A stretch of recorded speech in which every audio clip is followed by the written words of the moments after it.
जय हिंद दोस्तों। आज वर्ग 3 2024 13 नवंबर का जो एग्ज़ाम हुआ है सुबह की शिफ्ट का, उसमें बहुत सारे बच्चों ने रिव्यू दिए। उसमें से एक भाई साहब जो है उन्होंने बहुत ही शानदार रिव्यू दिया और उसी रिव्यू के आधार पर उन्होंने कुछ प्रश्नों को भी बताने का प्रयास किया। तो वो प्रश्न मैं आप लोगों के साथ साझा कर रहा हूँ ताकि आप लोग अपनी तैयारी को बेहतर कर सकें। आइए कुछ प्रश्न लेते हैं और इन प्रश्नों को आप लोग उत्तर अपने हिसाब से वहां देख लेना, क्योंकि इसमें उन्होंने ऑब्जेक्टिव नहीं बताया, उनके केवल क्वेश्चन बताए। उनको जो जो क्वेश्चन याद आते गए उन्होंने वो उन क्वेश्चनों को आप लोगों के लिए बताने का प्रयास किया है कि भारत में सिनकोना का पेड़ किस जंगल में पाया जाता है। तो जहां तक मुझे याद है सिनकोना का जो वृक्ष है भारत में वो केरल राज्य में पाया जाता है। यदि ऑप्शन में केरल रहा होगा तो बच्चों को लगा लेना चाहिए था।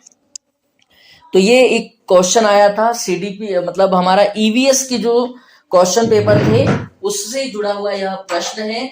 और इस तरह के प्रश्न और भी है, पर उन्होंने जितने उनको प्रश्न याद रहे उन्होंने उतने प्रश्न बताए हैं। तो देखिए अगला प्रश्न जो है वो है अम्ल वर्षा का क्या कारण है। तो उसका कुछ फॉर्मूले वगैरह दे रखे होंगे उन्होंने। अम्ल वर्षा का जो सूत्र है, रासायनिक सूत्र, वो दे रखा होगा, ऐसा कुछ ऑप्शन में रहा होगा। अगला देखिएगा, अगला प्रश्न जो है वो है प्रश्न नंबर जो उसमें आया है कि सूक्ष्म शिक्षण क्या है। तो सूक्ष्म शिक्षण की जो परिभाषा है, डेफिनेशन है, वो दी होगी। तो आप लोग मेरे जो सीडीपी के एमसीक्यूज है उसमें ये सारे क्वेश्चन मैंने करवाए इस तरह के शिक्षण पर आधारित, तो आप लोग वहां से देख सकते हैं। हाँ, योगात्मक मूल्यांकन का उपयोग किया जाता है, किसके लिए किया जाता है ये पूछा गया होगा। तो 4 ऑप्शनों पर डिपेंड करता है कई बार कि ये प्रश्न कैसे हल करना है। अगला प्रश्न जो है वचनामृत में कौन सा समास है। वचनामृत, देखो अगर इसमें संधि देखी जाए तो वचन प्लस अमृत शब्द से बना है यह शब्द। वचन प्लस अमृत, वचन प्लस अमृत शब्द से बना है। तो यहां दोनों से मिलाकर आ बना देगा। तो यहां पर अभी फिलहाल तो दीर्घ स्वर संधि है। और अगर वो समास पूछता है कि इसमें समास कौन सा है वचनामृत में, तो वचनामृत में वचन का अमृत तो बोल नहीं सकते, वचन के लिए अमृत कह सकते हैं कि वचन रूपी भी हो सकता है। तो वचन के लिए ही होना चाहिए, अमृत वचन के लिए होना चाहिए, या वचन अमृत तुल्य होना चाहिए। तो इसका सही विग्रह जो हो जाएगा वचन अमृत के समान, वचन के समान अमृत, या वचन के रूप में, ऐसा कुछ बना सकते हैं आप लोग। सही इसका समास विग्रह जो है वचन, वचन ना अमृत, वचन, हाँ संप्रदान हो जाएगा यहाँ पर समास। कौन सा समास हो जाएगा बेटा? संप्रदान। संप्रदान समास अगर ऑप्शन में दिया होगा, क्योंकि ऑप्शन के ऊपर भी डिपेंड करता है ना कि ऑप्शन क्या क्या दे रखे हुए हैं, इसलिए समास में वहां ऑप्शन पर डिपेंड करेगा ये क्वेश्चन भी सारे। अगला है दो संख्याओं का योग। यह तो भैया मैथ्स वाले जो क्वेश्चन है, आप लोग मैथ्स के क्वेश्चन भी सॉल्व करके जाइएगा। दो संख्याओं का योग 84 है, उनका अनुपात क्या नहीं हो सकता। अब वो ऑप्शन में डिपेंड करता है कि ऑप्शन क्या क्या रहे होंगे। ये एक प्रश्न दिया हुआ है कोष्टक में, 0.04 की घात है -1.5, फिर इंटू का चिन्ह है 0.125 कोष्टक बंद, फिर माइनस घात में लिखा हुआ है 4/3, फिर माइनस का चिन्ह है 1/2, और फिर 1/2 की जगह यहाँ 121 होना चाहिए, 21 ऐसा कुछ था। और यहाँ पर लास्ट में एक और अंक दिया हुआ है, यहाँ अंक नहीं मिल पाए मुझे, और उन्होंने बताया नहीं कि ये उधर लास्ट में क्या होगा। इतना बड़ा क्वेश्चन है, कैसे भी बताते। तो एक क्वेश्चन ये भी आया हुआ है, इस तरह से भी कोई क्वेश्चन आया हुआ था जो कि बच्चे ने बताने का प्रयास किया है कि √7568 × 49 + 27 + 571787 में भाग लेना था।